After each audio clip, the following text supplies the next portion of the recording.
You say hello first. Hello.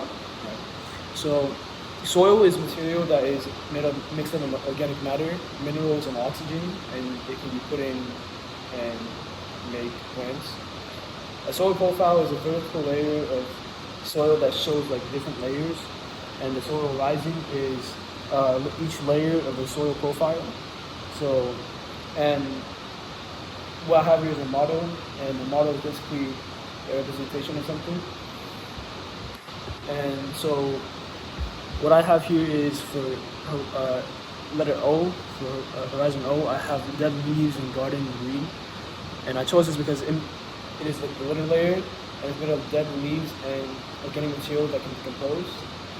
And for A, I have chicken manure, which is, I chose it because the horizon needs organic matter and minerals. And chicken manure is like organic material that is also mixed with minerals for, well, it has the most organic matter and it can, have life there. And for E, I chose garden soil because as many nutrients and nutrients leach through each other, and basically they take nutrients from each other. And for B, I have sand, which I chose because it represents leach through nutrients, and sand is a good representation because it's completely different from the soil from above, and it's made of minerals because sand is minerals.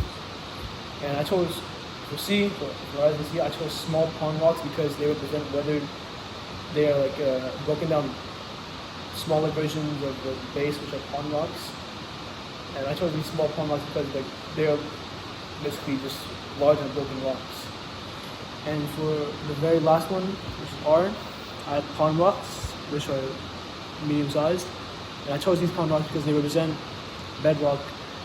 When they're put together, they provide a solid base, and they're basically weathered bedrock, and it's a good base. Do you have any questions? What would happen if you mix the level? I mean, the orders. Well, if you mix the orders, you would. Well, it depends how you mix the orders because you get a different result every time. Because say if you put like bedrock on top, you wouldn't have any growth because the bedrock's on top and the soil is on the bottom doing nothing. And do you have another question? Well, does the weather have anything to do with the growth of the plants or the soil? Yeah, say if it's like winter, or say if it's winter and it's really cold, the soil can basically it will freeze and the plants on top will die down, and it wouldn't do much. Won't do much of anything. So the weather has something to do with it. Yeah. So that's pretty much it. Okay.